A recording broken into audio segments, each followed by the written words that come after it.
One of our philosophies in framing and siding is to do as much to a wall before we lift it as we can. It's faster, higher quality, and it is much safer. So in this video, I want to show you how we build our overhangs on rake walls, as well as the closed soffits and install those on the wall before lifting. First thing, here's just some footage of the rake wall being, well, sheathed, because my GoPro decided to turn off. I didn't get any footage of the actual rake wall being framed. Cannot tell you how many times that's happened lately. Anyway, best method for cutting out your windows. This is an 8050. Use a cordless router with a 1/4" spiral bit. I'll link it in the description. So here's the time lapse of the wall getting sheathed. We always sheathe our walls vertically and with the wall on the ground. You can do the research, guys are going to have different opinions, but what this allows us to do is all the panel edges are blocked, which means it's very strong. That's the requirement, by the way. You've got to have it, panel edges blocked and seismic zone deep. That's not the point of this video, though. Here's Shane. He's been with us for about a year, nailing off the wall, and we're getting going on these overhangs. Very simple process. First of all, we're going to tape the seams on these panels. The green coating that you see there, these are called zip system zip wall panels. That's a water-resistant barrier that's bonded to the sheathing panels themselves. We're going to tape those seams so that we get our warranty and we're weather tight. Assuming that we had windows, which of course were back-ordered like 6 weeks. Again, not the point of the video. Now we're installing the overhang. 2x6s get nailed down to those double top plates. We stitch those up pretty good. 9 1/4" blocks for 12-inch soffit gives us a little bit of play. 2x6 subfascia, sub-fly rafter, sub-barge, whatever you want to call it. 1/2 inch by 16 foot by 12 inches. LP soffit, we love this stuff. Keeps that wall perfectly straight. 5/4 by 8 LP trim is our fly rafters or barge, whatever you want to call them. No clue what the proper terminology is, we call them fly rafters. Okay, so here's our preferred method of installing belly bands. We put a piece of lap down, flush with the top of the belly band, then the belly band comes right over. So that's an 8-inch piece, that's 9 1/4, and then what we can do, of course we would have butted those tight. You see how we can just tuck that in? So our very last piece, we'll just tuck right in there. Now, we put our 1.5" Z-metal, we tape that to the wall, again, just like we tape the seams or we flash the windows. Now it's just a matter of we snap a series of top lines. We're going for a 6-inch reveal. We just install all that siding like normal. The one difference is we are not 3 stories up. Well, we are, but it's flat on the ground. Which is pretty awesome. Anyway, what I was going to show you, so here's our 32 foot wide, well 31 foot to here, 32 foot wide to there. Standard height, we're going to have a gable over here. I always just cut a rafter pattern, and that helps us to locate this. And then we leave off a little bit of siding so that once this roof is framed, we can extend the overhang, and then we'll fill that in with some shadow fascia.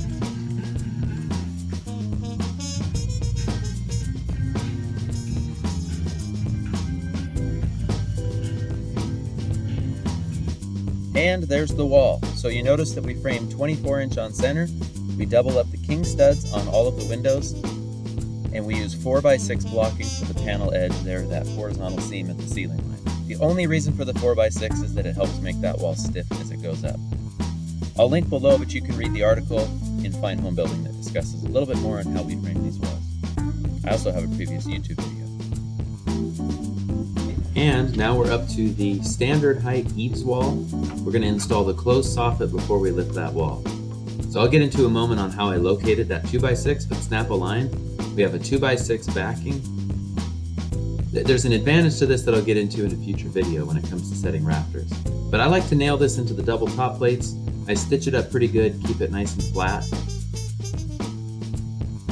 We're using 16-inch wide by 16-foot long LP ventilated soffit. You can see it there on the bottom left.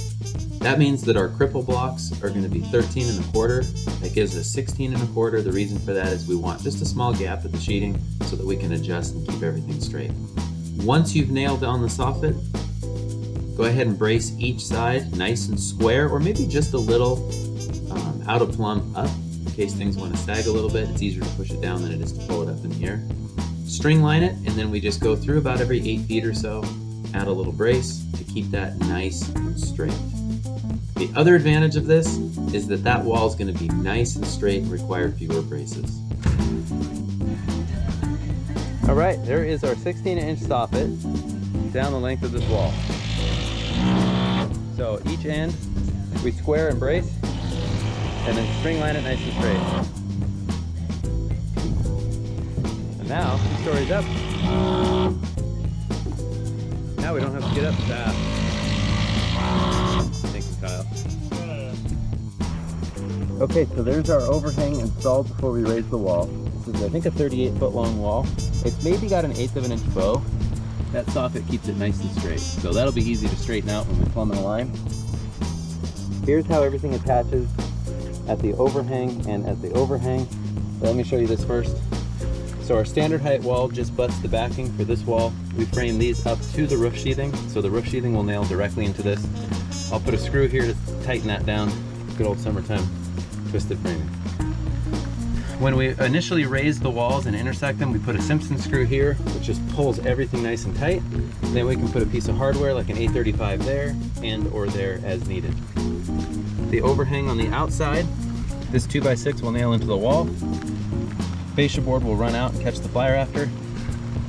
You can see we're probably an 1/8, maybe 3/16 short, but that's gonna float, not a problem there at all. And then in here, you can see this was our belly band. We leave a gap that we're just gonna put a little piece of trim there. Leaving ourselves a gap means there's no ciphering that we're gonna get wrong and have to fix in the air. So we'll just put a little piece of 1x3 in there or rip a piece of smart side. No one will ever see it, except you guys, the most judgmental group in the world. Just kidding, we love all of you. Now, so that I don't have to draw this overhang, since the rake wall was framed first, what I do is I square back to the wall, wrap it around the corner. That's this line here. Since I'm using 2x6 sub fascia, I come and I mark 5.5, measure off the floor, 93.6. Then I measure off the floor on the wall, snap a line for the bottom, and that's how we keep that soffit nice and straight. This is not rocket science. Any idiot can do it. I know that because any idiot did it. Kyle and me. It's pretty idiot proof, although we've messed it up plenty of times. We're getting there. Very, very easy process. Here's what the overhang looks like on the wall. We just brace it square, about every 8 feet. Make sure that we use the longest pieces that we can, and that wall stays very, I'll probably only need 1 brace on this wall when we set rafters. All right. So we're gonna have a rake wall there, a rake wall there. We're gonna go standard height across except for the cantilever, and then we'll do one over the top that will just drop on top after the fact. We won't frame any interior walls until the roof's on. This wall here goes all the way up to the ridge. It's a shear wall. We've got a shear wall somewhere over here.